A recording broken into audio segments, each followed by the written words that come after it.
एक बार फिर से आप सभी का बहुत बहुत स्वागत है परीक्षा वर्ल्ड के इस यूट्यूब चैनल में। दोस्तों यूपी जीके के इसमें लगभग 150 जो प्रश्न हैं और जिनको मैंने पहले करा भी आपको दिया है, उनको यहाँ पे हम फिर से रिवाइज करेंगे। आखिरी समय है, कम से कम ये 150 प्रश्न आप देख लीजिएगा।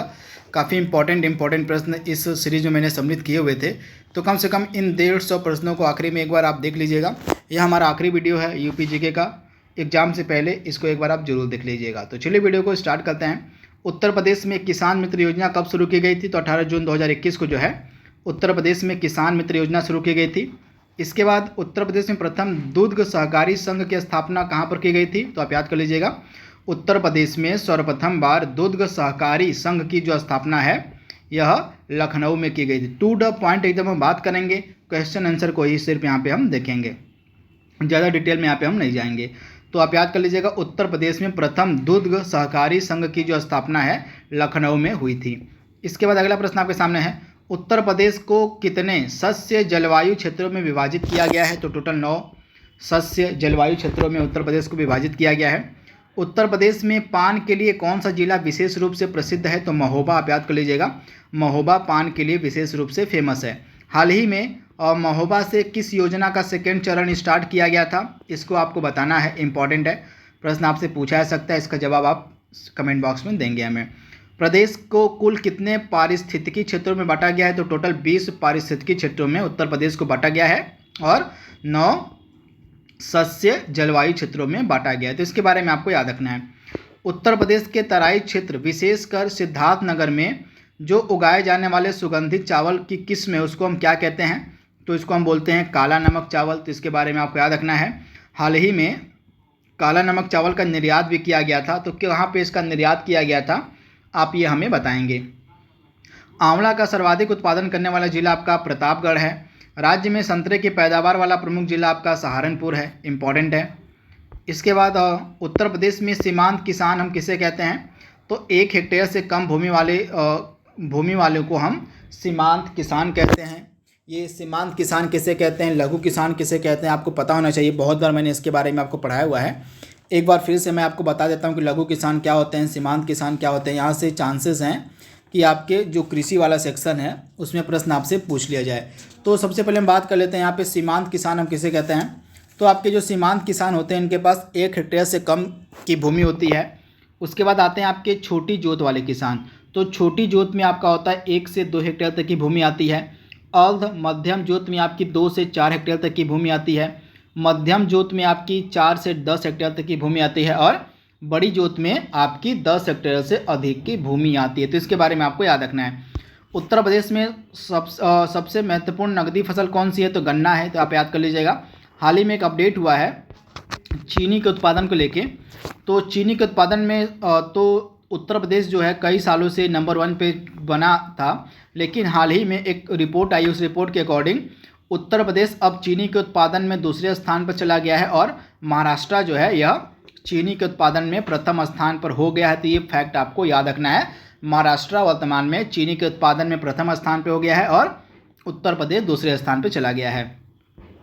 और गेहूँ का अधिकतम उत्पादन करने वाला राज्य आपका उत्तर प्रदेश है। उत्तर प्रदेश में कृषि श्रम उत्पादकता सर्वाधिक आपको पश्चिमी उत्तर प्रदेश में मिलेगी। उत्तर प्रदेश की सबसे लंबी नहर आपकी शारदा नहर है। हथनी कुंड परियोजना किस नदी पर है? तो यमुना नदी पर है। माता टीला बांध परियोजना आपको मिलेगी बेतवा रिवर पर। बहुत बार एग्जाम में इसके बारे में पूछा गया है। और नलकूपों द्वारा सिंचित भूमि क्षेत्र सबसे अधिक पाया जाता है उत्तर प्रदेश में, काफ़ी महत्वपूर्ण है। गोविंद बल्लभ पंत जलाशय आपको मिलेगा उत्तर प्रदेश में, कहाँ पर है? कल ही मैंने इसके बारे में आपको बताया था। इसकी लोकेशन आपको बतानी है। जो मैंने ज्योग्राफी की लिस्टिंग वाला वीडियो दिया था उस लिस्टिंग वाले वीडियो में मैंने इसके बारे में बताया था। तो इसकी लोकेशन आपको बतानी है, यह कहाँ पर है। और गोविंद वल्लभ पंत जलाशय, नदी का नाम आपको बताना है। और रानी लक्ष्मीबाई बांध आपको मिलेगा बेतवा रिवर पर, बेतवा नदी पर। अर्जुन बांध नहर से लाभान्वित जिला है आपका हमीरपुर। आप याद कर लीजिएगा। उत्तर प्रदेश एवं मध्य प्रदेश राज्य की संयुक्त राजघाट नदी घाटी परियोजना स्थापित की गई है बेतवा रिवर पर, इंपॉर्टेंट है। उत्तर प्रदेश एवं मध्य प्रदेश राज्य की जो संयुक्त राजघाट नदी घाटी परियोजना है यह स्थापित की गई है बेतवा रिवर पर, इंपॉर्टेंट है। निम्नलिखित में से कौन सा शहर गंगा के दाहिने किनारे पर स्थित नहीं है? तो इसमें से जो वाराणसी शहर है आपको गंगा के दाहिने किनारे पर नहीं मिलेगा, यह गंगा के बाएं तट पर स्थित शहर है आपका वाराणसी। बाकी प्रयागराज हो गया, आपका हरिद्वार हो गया, कानपुर, एक गंगा के दाहिने किनारे पर स्थित है, लेकिन आपका जो वाराणसी है ये गंगा के बाएं तट पर स्थित है। इसके बारे में आपको याद रखना है। इसके बाद हाल ही में उत्तर प्रदेश के महाधिवक्ता बनाए गए हैं अजय कुमार मिश्र, इनके बारे में आपको याद रखना है। उत्तर प्रदेश के किस जिले में चुनावी रंजिश को खत्म करने के लिए सद्भावना ग्राम योजना की शुरुआत की गई थी? तो झांसी में की गई थी, इंपॉर्टेंट है। और उत्तर प्रदेश के क्रिकेट खिलाड़ी कुमार कार्तिकेय आईपीएल की किस टीम से जुड़े थे? तो मुंबई इंडियंस से जुड़े हुए थे कुमार कार्तिकेय। हाल ही में उत्तर प्रदेश के किस शहर को सिल्क एक्सचेंज सेंटर स्थापित करने का निर्णय लिया गया है? तो सिल्क एक्सचेंज सेंटर कहाँ पर स्थापित किया जाएगा? तो वाराणसी में किया जाएगा। वैक्यूम आधारित सीवर सिस्टम अपनाने वाला देश का पहला शहर बना था आगरा, काफ़ी महत्वपूर्ण है, आगरा आप याद कर लीजिएगा। इसके बाद ई पेंशन पोर्टल की शुरुआत करने वाला देश का पहला राज्य बना था उत्तर प्रदेश, काफ़ी महत्वपूर्ण है। उत्तर प्रदेश के कितने डिग्री कॉलेजों में ई लर्निंग पार्क की शुरुआत करने का डिसीजन लिया गया था? तो 120 जो है उत्तर प्रदेश के ऐसे डिग्री कॉलेज हैं जहां पर ई लर्निंग पार्क शुरू करने का डिसीजन लिया गया था। उत्तर प्रदेश के कितने शहरों में इंडस्ट्रियल पार्क बनाए जाएंगे? तो टोटल 15 शहरों में उत्तर प्रदेश के इंडस्ट्रियल पार्क बनाए जाएंगे। उत्तर प्रदेश का पहला हिस्ट्री म्यूजियम कहाँ पर बनाया जा रहा है? तो लखनऊ में बनाया जा रहा है, तो इसके बारे में आपको याद रखना है। उत्तर प्रदेश का पहला हिस्ट्री म्यूजियम लखनऊ में बनाया जा रहा है, काफ़ी महत्वपूर्ण है। इसके बाद राजघाट और नदी घाटी और राजघाट बांध जो है किस नदी पर बनाया गया है? तो बेतवा रिवर पर बनाया गया है। फुल्लर झील भारत के किस राज्य में स्थित है? तो उत्तर प्रदेश में स्थित है। परीक्षा बांध किस नदी पर अवस्थित है? तो बेतवा रिवर पर आपको मिलेगा परीक्षा बांध, इसके बारे में आपको याद रखना है। जो परीक्षा बांध है यह बेतवा नदी पर है। इसके बाद 110 मीटर ऊंचा बिहार जलप्रपात उत्तर प्रदेश के किस नदी पर है? तो टोंस नदी पर, इसके बारे में आपको याद रखना है। 110 मीटर ऊंचा बिहार जलप्रपात जो है आपको मिलेगा किस नदी पर? तो टोंस रिवर पर आपको मिलेगा, तथा परीक्षा बांध आपको मिलेगा बेतवा रिवर पर। और परीक्षा बांध आपका बेतवा रिवर पर, इसके बारे में आपको याद रखना। और इसके बाद 110 मीटर ऊंचा जो विहार जलप्रपात है यह टोंस नदी पर बनाया गया है, टोंस रिवर पर बनाया गया है। और इसके बाद अगला प्रश्न आपके सामने है, कौन नदी ब्रह्म घाट नामक स्थान पर कर्नाली नदी से मिलती है और घाघरा नदी बन जाती है? तो शारदा रिवर जो है यह ब्रह्म घाट नामक स्थान पे कर्नाली नदी से मिलने के बाद घाघरा नदी बन जाती है, तो इसका नाम है शारदा रिवर, इसके बारे में आपको याद रखना है। किस नदी के तट पर गोरखपुर शहर स्थित है? तो राप्ती नदी के तट पर आपको मिलेगा गोरखपुर शहर। काफ़ी इंपॉर्टेंट प्रश्न है, डायरेक्टली आपसे पूछा जा सकता है इसके बारे में, तो इसको आप याद रखिएगा। इसके बाद एक चीज़ और आप याद कर लीजिएगा, उत्तर प्रदेश का सबसे ऊंचा बांध कौन सा है? तो रामगंगा। रामगंगा जो है उत्तर प्रदेश का सबसे ऊंचा बांध है, काफ़ी महत्वपूर्ण है। ओबरा जल विद्युत केंद्र किस नदी पर बनाया गया है? तो रिहंद नदी पर आपको मिलेगा ओबरा जल विद्युत केंद्र। नरोरा आणविक संयंत्र स्थापित किया गया है बुलंदशहर में, आपको याद रखना है। और इसके बाद प्रदेश का एकमात्र परमाणु विद्युत ऊर्जा केंद्र नरौरा की प्रथम इकाई चालू हुई थी 1991 में, काफ़ी महत्वपूर्ण है। इसके बाद शीतला जल विद्युत परियोजना कहाँ पर मिलेगी आपको? तो झांसी में आपको मिलेगी शीतला जल विद्युत परियोजना, इसके बारे में आपको याद रखना है।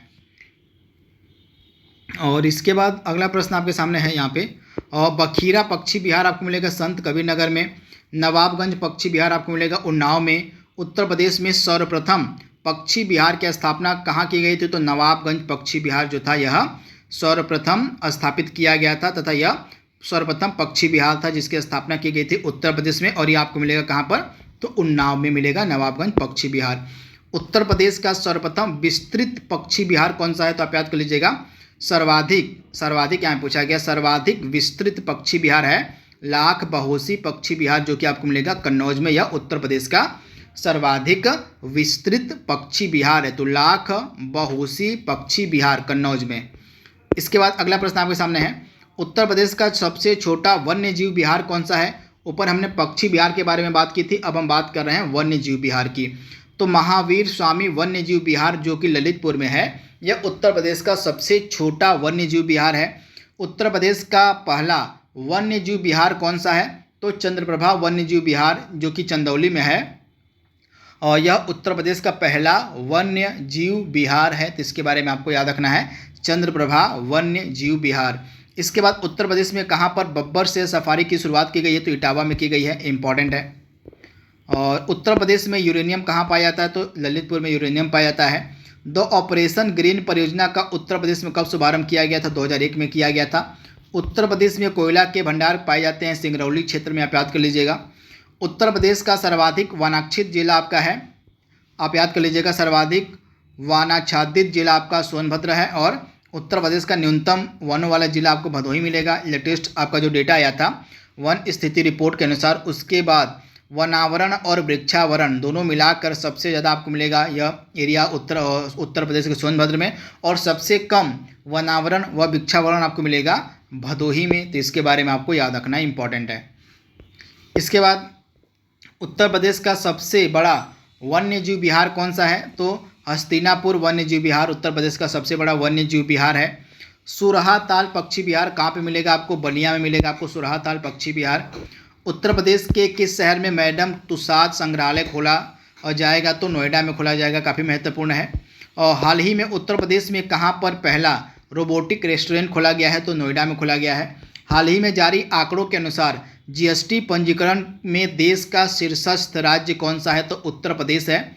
जीएसटी पंजीकरण में देश का शीर्षस्थ राज्य आपका है उत्तर प्रदेश। हाल ही में उत्तर प्रदेश के किस शहर में 100 एटीएम और मतलब 100 हेल्थ एटीएम लगाए जाएंगे? तो लखनऊ में जो है 100 हेल्थ एटीएम लगाए जाएंगे, इसके बारे में आपको याद रखना है, लखनऊ में।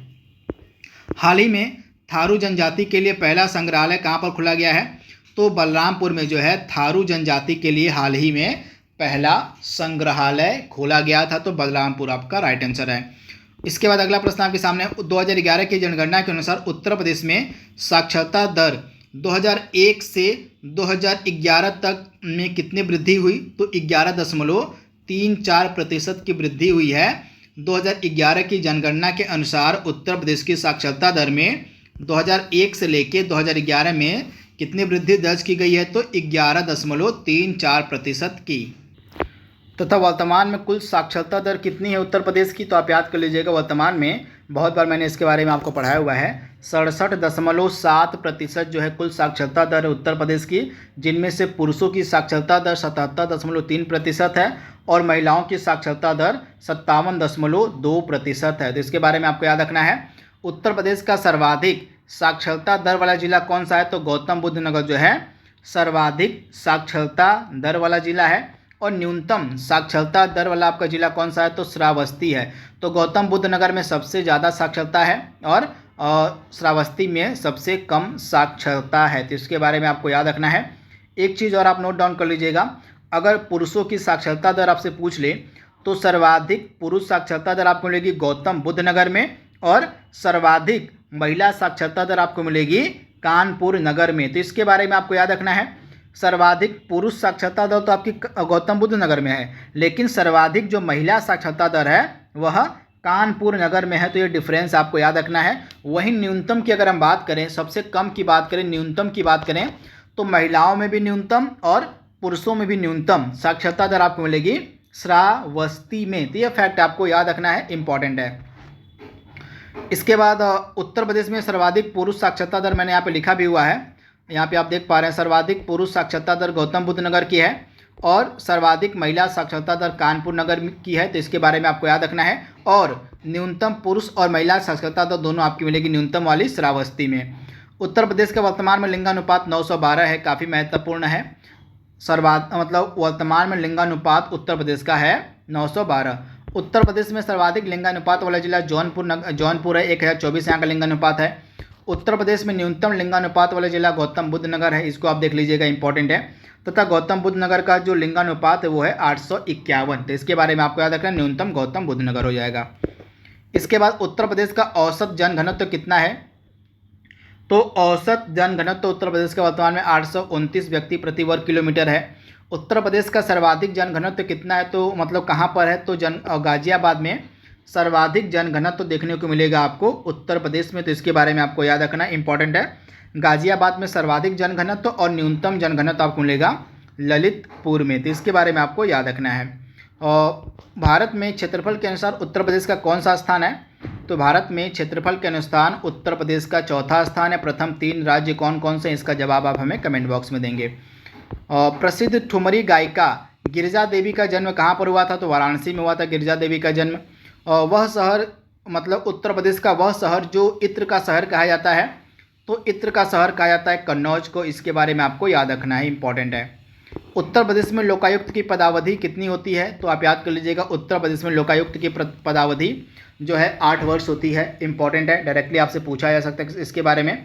तथा चलिए बताइए कि वर्तमान में उत्तर प्रदेश के लोकायुक्त कौन है? इसका जवाब आप जरूर से दीजिएगा, आपसे एग्जाम में प्रश्न इसके बारे में पूछा जा सकता है। तो उत्तर प्रदेश के वर्तमान में लोकायुक्त कौन है, ये आप हमें बताएंगे। और उत्तर प्रदेश के पहले लोकायुक्त कौन थे, इसका भी जवाब आप हमें कमेंट बॉक्स में देंगे। लास्ट समय में इनको आप देख लीजिएगा।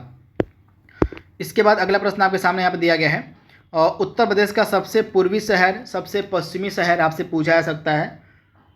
तो इसके बारे में मैंने यहाँ पे मेंशन किया हुआ है। उत्तर प्रदेश का सबसे पूर्वी शहर कौन सा है भैया? तो उत्तर प्रदेश का सबसे पूर्वी जिला हो जाएगा आपका बलिया, और उत्तर प्रदेश का सबसे पश्चिमी जिला आपका हो जाएगा शामली। तो इसके बारे में आपको याद रखना है। और उत्तर प्रदेश का सबसे उत्तरी जिला सहारनपुर है, और उत्तर प्रदेश का सबसे दक्षिणी जिला आपका है सोनभद्र। तो इसके बारे में आपको याद रखना है, काफ़ी महत्वपूर्ण है, डायरेक्ट आपसे इससे प्रश्न पूछा जा सकता है। तो सबसे उत्तरी आपका जिला हो गया उत्तर प्रदेश का सहारनपुर, सबसे दक्षिणी आपका सोनभद्र हो गया। वही लंबाई चौड़ाई भी आपसे पूछी जा सकती है। तो उत्तर प्रदेश की पूर्व से पश्चिम तक की लंबाई, पूर्व से यानी कि यहाँ पे आपका इधर वेस्ट हो गया और इधर आपका ईस्ट हो गया, तो इसकी टोटल लंबाई कितनी उत्तर प्रदेश की? तो इसकी टोटल लंबाई है 650 किलोमीटर। तो सबसे आपका पश्चिमी जिला आपका शामली है, शामली हो गया। शामली से लेके आपका यहाँ तक पूर्वी आपका कौन सा हो गया? बलिया। तो यहाँ तक की लंबाई आपकी दी गई है 650 किलोमीटर। और उसके बाद सबसे जो आपका है उत्तरी जिला हो गया, सबसे उत्तरी जिला, और सबसे जो आपका दक्षिणी जिला हो गया, यहाँ तक की कुल लंबाई है 240 किलोमीटर। तो यह फैक्ट आपको याद रखना है, इंपॉर्टेंट। यानी कि उत्तर से दक्षिण तक की मतलब कुल आपकी चौड़ाई है आपको मिलेगी यहाँ पे 240, और पूर्व से पश्चिम आपका हो जाएगा 650। तो इसके बारे में आपको याद रखना है, पूर्व से पश्चिम 650 और उत्तर से दक्षिण आपका 240। तो इसके बारे में आपको याद रखना है। और कुल क्षेत्रफल तो आपको पता ही होगा उत्तर प्रदेश का कितना है, मैंने आपको बहुत बार इसके बारे में बताया हुआ है। और इसके बाद काष्ठ नक्काशी घरेलू उद्योग के लिए प्रसिद्ध आपका सहारनपुर है, आप याद कर लीजिएगा। सांडी पक्षी विहार आपको मिलेगा हरदोई में, काफ़ी महत्वपूर्ण है। खबर लहरिया अखबार यह है, इसका प्रकाशन कहाँ से किया जाता था? तो चित्रकूट से किया जाता था। यह काफ़ी न्यूज़ में था, क्योंकि इसी खबर लहरिया नामक अखबार पर एक डॉक्यूमेंट्री बनाई गई थी जिसका नाम था राइटिंग विथ फायर। यह जो डॉक्यूमेंट्री थी यह ऑस्कर के लिए नॉमिनेट हुई थी। तो काफ़ी न्यूज़ में यह डॉक्यूमेंट्री थी जिस अखबार पर बनी थी, यह थी खबर लहरिया अखबार, जिसका प्रकाशन चित्रकूट से किया जाता है। उत्तर प्रदेश के किस शहर को जो है किस शहर का परफ्यूम जो है न्यूयॉर्क में लॉन्च किया गया था? तो कन्नौज का जो परफ्यूम था वह न्यूयॉर्क में लॉन्च किया गया था। काफ़ी महत्वपूर्ण प्रश्न है। हाल ही में उत्तर प्रदेश के पूर्व मुख्यमंत्री कल्याण सिंह को सम्मानित किया गया था पद्म विभूषण से, मरणोपरांत इनको पद्म विभूषण दिया गया था। इसके बारे में आपको याद रखना है। राष्ट्रीय जल पुरस्कार 2020 में सर्वश्रेष्ठ राज्य का पुरस्कार, प्रथम पुरस्कार किसे दिया गया? तो उत्तर प्रदेश को दिया गया था, इंपॉर्टेंट है। और पद्म विभूषण पुरस्कार 2022 प्राप्तकर्ता राधे श्याम खेमका, मरणोपरांत का संबंध किससे था? तो गीता प्रेस से संबंधित थे आपके राधे श्याम खेमका, इनको भी जो है मरणोपरांत पद्म विभूषण दिया गया। तो उत्तर प्रदेश के कल्याण सिंह हो गए और आपके हो गए राधे श्याम खेमका, इन दोनों को जो है मरणोपरांत 2022 का पद्म विभूषण पुरस्कार दिया गया। तो इसके बारे में आपको याद रखना है। इसके अलावा एक चीज़ और आप ध्यान दीजिएगा, 2022 का जो आपका पद्म विभूषण पुरस्कार दिया गया था, टोटल आपके 4 लोगों को दिया गया था, जिनमें से आपके हो गए उत्तर प्रदेश के आपके 2 व्यक्ति हो गए। एक तो आपके हो गए राधे श्याम खेमका और एक आपके हो गए कल्याण सिंह, इन दोनों लोग को मरणोपरांत दिया गया था। और इसके बाद जनरल बिपिन रावत को भी मरणोपरांत जो है पद्म विभूषण दिया गया था। तो 3 लोगों को, 4 में से 3 लोगों को जो है मरणोपरांत पद्म विभूषण दिया गया था। और एक व्यक्ति थे प्रभा आत्रे, इनको भी जो है पद्म विभूषण पुरस्कार दिया गया था। टोटल 4 लोगों को पद्म विभूषण दिया गया था, जिनमें से आपके 3 लोग जो थे उनको मरणोपरांत दिया गया था। और इन 3 मरणोपरांत जो लोगों को दिया गया था पद्म विभूषण, इनमें से 2 लोग आपके उत्तर प्रदेश के थे, एक थे आपके कल्याण सिंह और दूसरे आपके थे राधे श्याम खेमका। तो इनके बारे में आपको याद रखना है। इसके बाद अगला प्रश्न आपके स्क्रीन पर है, वाराणसी में जन्म लेने वाले प्रसिद्ध क्रांतिकारी जिनकी 7 फरवरी 2022 को 80वीं जयंती मनाई गई, मतलब पूर्ण तिथि मनाई गई, तो इनका क्या नाम था? तो सचिंद्र नाथ सान्याल की जो है फरवरी 2022 में 80वीं पुण्यतिथि मनाई गई थी, जिसके बारे में आपको याद रखना है। वाराणसी में इनका जन्म हुआ था। 2 फरवरी 2022 को उत्तर प्रदेश के किस वन्य जीव अभ्यारण्य को रामसर स्थल घोषित किया गया था?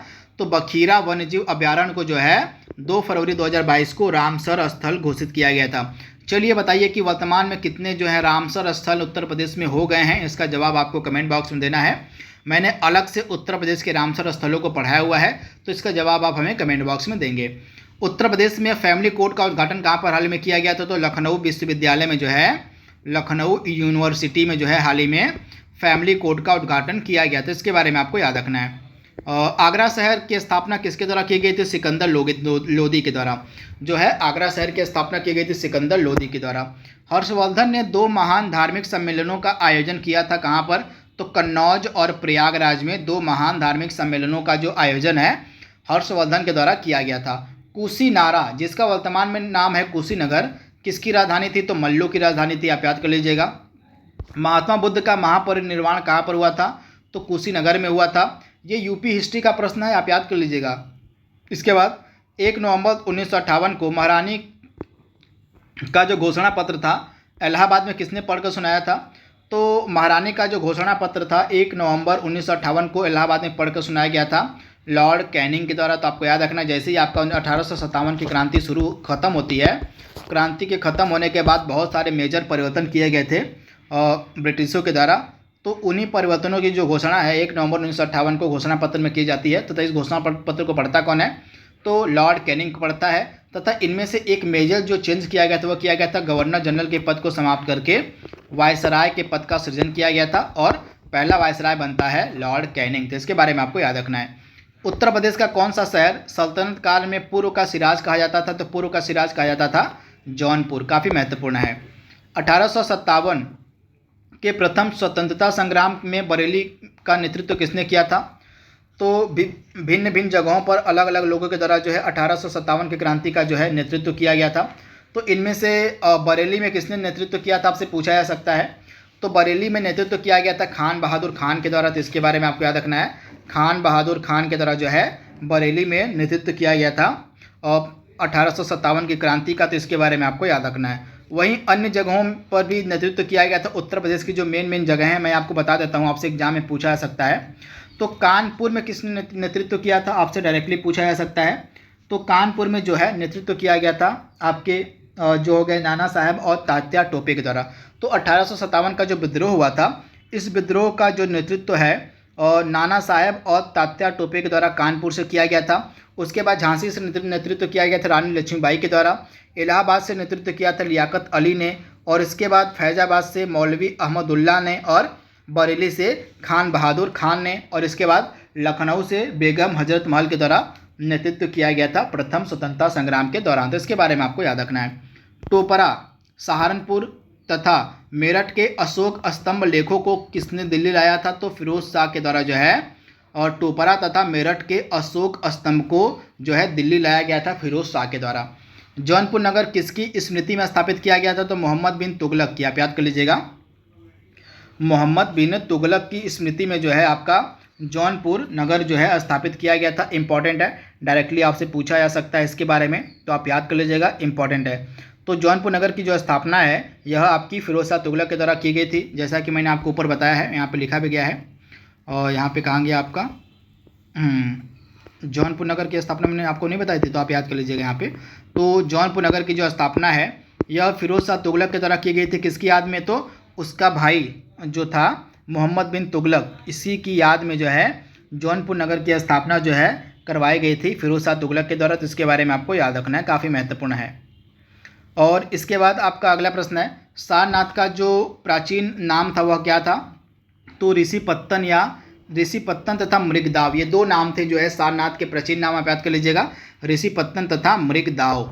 काकोरी षड्यंत्र केस कब हुआ था? 9 अगस्त 1925 को आपको काकोरी षड्यंत्र केस हुआ था। किसके द्वारा यह किया गया था? इंपॉर्टेंट है, डायरेक्टली आपसे पूछा जा सकता है। तो काकोरी जो षड्यंत्र केस हुआ था यह किया गया था HRA के क्रांतिकारियों के द्वारा। आपके जो हिंदुस्तान रिपब्लिकन एसोसिएशन के क्रांतिकारी थे, इन्हीं के द्वारा जो है आपको आपका जो काकोरी षड्यंत्र केस था यह 9 अगस्त 1925 को किया गया था, तो आप याद कर लीजिएगा। तथा हाल ही में उत्तर प्रदेश की जो सरकार है इसके द्वारा काकोरी षड्यंत्र कांड का नाम बदल के कर दिया गया है काकोरी ट्रेन एक्शन। तो इसके बारे में आपको याद रखना, अब इसको काकोरी ट्रेन एक्शन के नाम से जाना जाएगा। और अखिल भारतीय किसान सभा का प्रथम अधिवेशन कहाँ पर हुआ था? तो लखनऊ में हुआ था। एचआरए की स्थापना कहाँ पर की गई थी? तो कानपुर में की गई थी। जैसा कि मैंने आपको बताया, एचआरए हिंदुस्तान रिपब्लिकन एसोसिएशन की जो स्थापना है यह कहाँ पर की गई थी? बहुत ज़्यादा महत्वपूर्ण है। तो इसकी जो स्थापना है 24 अक्टूबर 1924 को कानपुर में की गई थी। तो इसके बारे में आपको याद रखना है, 24 अक्टूबर 1924 को कानपुर में। तो इसके बारे में आप याद रखिएगा।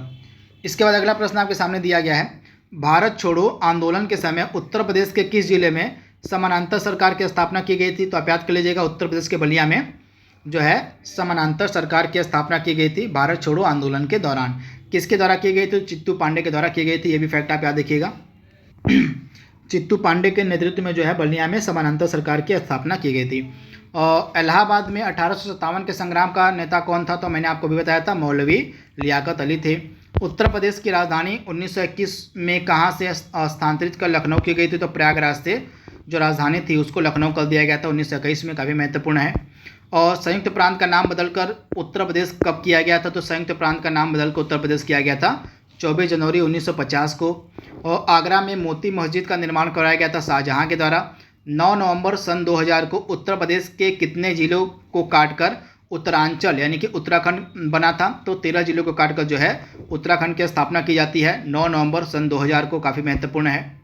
और उत्तर प्रदेश में प्रथम राज्यपाल, प्रथम मुख्यमंत्री और प्रथम विधानसभा अध्यक्ष कौन थे? तो उत्तर प्रदेश की प्रथम राज्यपाल थी सरोजिनी नायडू। उत्तर प्रदेश के प्रथम मुख्यमंत्री थे पंडित गोविंद बल्लभ पंत। और प्रथम जो विधानसभा अध्यक्ष थे ये थे पुरुषोत्तम टंडन। तो इसके बारे में आपको याद रखना है। वहीं प्रथम महिला मुख्यमंत्री उत्तर प्रदेश की कौन थी? तो सुचेता कृपलानी। आप याद कर लीजिएगा, सुचेता कृपलानी जो थी ये प्रथम महिला मुख्यमंत्री थी उत्तर प्रदेश की।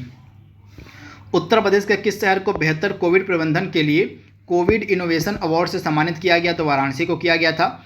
उत्तर प्रदेश का पहला मेगा टेक्सटाइल पार्क कहाँ पर बनाया गया है? तो लखनऊ में बनाया गया है। इंपॉर्टेंट है, पहला मेगा टेक्सटाइल पार्क बनाया जाएगा लखनऊ में बनाया जाएगा। और उत्तर प्रदेश के किस जिले से हाल ही में स्कूल चलो अभियान की शुरुआत की गई थी? तो श्रावस्ती से। कहाँ से? तो श्रावस्ती से जो है हाल ही में स्कूल चलो अभियान की शुरुआत की गई थी। और ऐसे ज़िले जहाँ पर न्यूनतम साक्षरता दर है उन्हीं ज़िलों में यह कार्यक्रम चलाया जाएगा। तो मैंने आपको अभी बताया था कि श्रावस्ती की जो साक्षरता दर है वो बहुत ही कम है, इसी कारण से इस कार्यक्रम की जो शुरुआत है श्रावस्ती से की गई। इसके बाद संयुक्त राष्ट्र पर्यावरण कार्यक्रम की वार्षिक रिपोर्ट फ्रंटियर रिपोर्ट 2022 में शामिल उत्तर प्रदेश का जिला कौन सा है? तो मुरादाबाद था। काफ़ी इंपॉर्टेंट है। और उत्तर प्रदेश के वे जिले जिनकी तहसीलों को काटकर जो है हाल ही में एक नया जिला आंवला बनाने की घोषणा की गई थी, तो बरेली हो गया, बदायूं हो गया और रामपुर हो गया। इन तीनों जिलों की तहसीलों को काटकर जो है एक नया जिला बनाया जाएगा और उस नए जिले का नाम होगा आंवला। तो इसके बारे में आपको याद रखना है, बरेली, बदायूं और रामपुर इन तीनों जिलों की तहसीलों को मिलाकर जो है एक नया जिला बनाया जाएगा जिसका नाम होगा आंवला। उत्तर प्रदेश के राज्यपाल आनंदीबेन पटेल ने नो लोक निर्मला सम्मान से किसे सम्मानित किया था? तो शारदा सिन्हा को सम्मानित किया गया था। हाल ही में किस देश के पीएम अपनी 3 दिवसीय यात्रा पर 20 अप्रैल 2022 को वाराणसी आए थे? तो मॉरिशस के जो पीएम थे, प्रधानमंत्री थे, ये अप्रैल 2022 में वाराणसी आए हुए थे, जिसके बारे में आपको याद रखना है।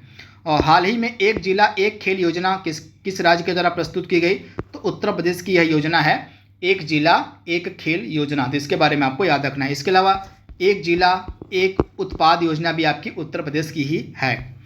इसके बाद अगला प्रश्न आपके सामने दिया गया है, अब तक उत्तर प्रदेश में कितनी महिला मुख्यमंत्री रही हैं?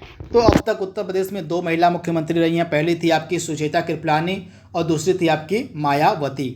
और उत्तर प्रदेश के राजकीय चिन्ह में क्या क्या आपको मिलेगा? काफ़ी महत्वपूर्ण है। उत्तर प्रदेश का जो राजकीय चिन्ह है इसमें आपको क्या क्या चीज़ें देखने को मिलेंगे? डायरेक्टली इनसे आपके बारे में डायरेक्टली इनसे आपके एग्जाम में प्रश्न पूछा जा सकता है। तो उत्तर प्रदेश का जो राजकीय चिन्ह है इसमें आपको मिलेगा, राजकीय चिन्ह जो एक वृत्त है और एक वृत्त में आपको 2 मछलियाँ मिलेंगी। तो क्या हो गया? 2 मछलियाँ और एक तीर धनुष, यानी कि एक वृत्त हो गया, 2 मछलियाँ हो गई और एक तीर धनुष हो गया। यह राजकीय चिन्ह आपका है उत्तर प्रदेश का। तो राजकीय चिन्ह में आपको मछलियाँ नजर आएंगी, तीर और धनुष नजर आएगा। उत्तर प्रदेश का राजकीय पुष्प आपको मिलेगा टेंसू है, जिसको हम पलाश के नाम से जानते हैं, और इसका जो है वैज्ञानिक नाम है ब्यूटिया मोनोस्पर्म, इसका वैज्ञानिक नाम है। उत्तर प्रदेश का राजकीय पक्षी कौन सा है? तो सारस है। उत्तर प्रदेश का राजकीय पक्षी क्या है? तो सारस जो है उत्तर प्रदेश का राजकीय पक्षी है। इसके बाद उत्तर प्रदेश में लोकायुक्त का पद कब सृजित किया गया था? 1975 में जो है उत्तर प्रदेश में लोकायुक्त का जो पद है वह सृजित किया गया था 1975 में। तो इसके बारे में आपको याद रखना है, इंपॉर्टेंट प्रश्न है, डायरेक्टली आपसे इसके बारे में पूछा जा सकता है। इसके बाद अगला प्रश्न आपके सामने दिया गया है, और गौतम बुद्ध नगर जिले का मुख्यालय आपको मिलेगा कहाँ पर? तो नोएडा में आपको मिलेगा गौतम बुद्ध नगर जिले का। इसके बाद अगला प्रश्न आपके सामने दिया गया है, और उत्तर प्रदेश के प्रथम लोकायुक्त आपके थे न्यायमूर्ति विश्वम्भर दयाल। इलाहाबाद उच्च न्यायालय की स्थापना की गई थी 1866 में। वीमेन पावर लाइन 1090 योजना शुरू की गई थी नवंबर 2012 में। और पशु चिकित्सा यहाँ पे अब पूछा जा रहा है, और भारतीय पशु चिकित्सा अनुसंधान संस्थान आपको मिलेगा बरेली में। उत्तर प्रदेश गन्ना अनुसंधान काउंसिल आपको मिलेगा शाहजहाँपुर में। यहाँ पे काउंसिल है, ध्यान दीजिएगा आप, उत्तर प्रदेश गन्ना अनुसंधान काउंसिल आपको मिलेगा शाहजहाँपुर में। और भारतीय वनस्पति शोध संस्थान आपको मिलेगा लखनऊ में। और सेंट्रल मैंगो रिसर्च इंस्टीट्यूट आपको मिलेगा लखनऊ में। उत्तर प्रदेश कृषि अनुसंधान परिषद आपको मिलेगा लखनऊ में। भारतीय सब्जी शोध संस्थान आपको मिलेगा वाराणसी में। भारतीय शाक भाजी अनुसंधान संस्थान आपको मिलेगा वाराणसी में, इंपॉर्टेंट है। इसके बाद वीवी गिरी राष्ट्रीय श्रम संस्थान आपको मिलेगा नोएडा में, काफ़ी महत्वपूर्ण है। यमुना एक्सप्रेसवे ग्रेटर नोएडा से आगरा तक आपको मिलेगा। जनरथ नाम दिया गया किसको? तो उत्तर प्रदेश में और जो निम्न लागत वाली कम मूल्य वाली जो एसी बस सेवा है उसी को हम जनरथ के नाम से जानते हैं। तो ये एसी बस सेवा है जो बहुत ही कम किराए पर चलाई जाती है। उत्तर प्रदेश में किस जिले में अफीम की फैक्ट्री आपको मिलेगी? तो गाजीपुर में जो है आपको अफीम की फैक्ट्री देखने को मिलेगी। और उत्तर प्रदेश में आलू निर्यात जोन कहाँ पर है? तो आगरा में आपको मिलेगा। उत्तर प्रदेश में फसल गहनता लगभग 160% है। उत्तर प्रदेश में लगभग क्षेत्रफल वाली आम की प्रजाति, मतलब उत्तर प्रदेश में सर्वाधिक क्षेत्रफल वाली आम की प्रजाति दशहरी है, आप याद कर लीजिएगा। इसके बाद उत्तर दुनिया का सबसे उन्नत किस्म का कृत्रिम हृदय तैयार किया गया था, मतलब करने की घोषणा की गई थी, या आईआईटी दिल्ली आईआईटी कानपुर करेगा, तो आप इसे याद कर लीजिएगा, इंपॉर्टेंट है। और आईपीएल 2022 में लखनऊ की टीम का नाम क्या था? तो लखनऊ की टीम का नाम आप हमें कमेंट बॉक्स में बताएंगे कि लखनऊ का जो टीम थी उसका नाम क्या था आईपीएल 2022 में। इसका जवाब आप हमें कमेंट बॉक्स में देंगे। इसके बाद हाल ही में उत्तर प्रदेश के पहले state institute of hotel management की नींव रखी गई थी किसके द्वारा? तो गोरखपुर, आप याद कर लीजिएगा, गोरखपुर में जो है नींव रखी गई थी, आप याद कर लीजिएगा। उत्तर प्रदेश का जो पहला state institute of hotel management है यह बनाया जा रहा है गोरखपुर में। हाल ही में रक्षा मंत्री राजनाथ सिंह के द्वारा BrahMos aero space cruise missile निर्माण इकाई का उद्घाटन कहाँ पर किया गया? तो लखनऊ में जो है इस इकाई का उद्घाटन किया गया है। तो वेरी वेरी इंपॉर्टेंट है, करंट अफेयर्स का प्रश्न आपका है। खादी ग्राम उद्योग आयोग द्वारा देश की पहली मोबाइल हनी प्रोसेसिंग वैन कहाँ पर लॉन्च की गई है? तो गाजियाबाद में लॉन्च की गई। और मेजर ध्यानचंद खेल विश्वविद्यालय कहाँ पर बनाया जा रहा है? तो मेरठ में बनाया जा रहा है, काफ़ी महत्वपूर्ण है। इसके बाद उत्तर प्रदेश में आयोजित Syed Modi India international badminton championship में महिला एकल का खिताब किसने जीता? तो पीवी सिंधु ने जीता था। तो इसके बारे में आपको याद रखना है। और Syed Modi India international badminton championship में महिला एकल का खिताब जीता था पीवी सिंधु ने। तो चलिए, तो यहाँ पे हमने टोटल लगभग 150 प्रश्न जो आपके यूपी जीके के बन सकते थे उनको हमने यहाँ पे रिवीजन के तौर पर कंप्लीट कर लिया है। आखिरी समय में इस वीडियो को आप जरूर देख लीजिएगा। तो आज के लिए बस इतना ही। Thank you, thanks for watching, thank you.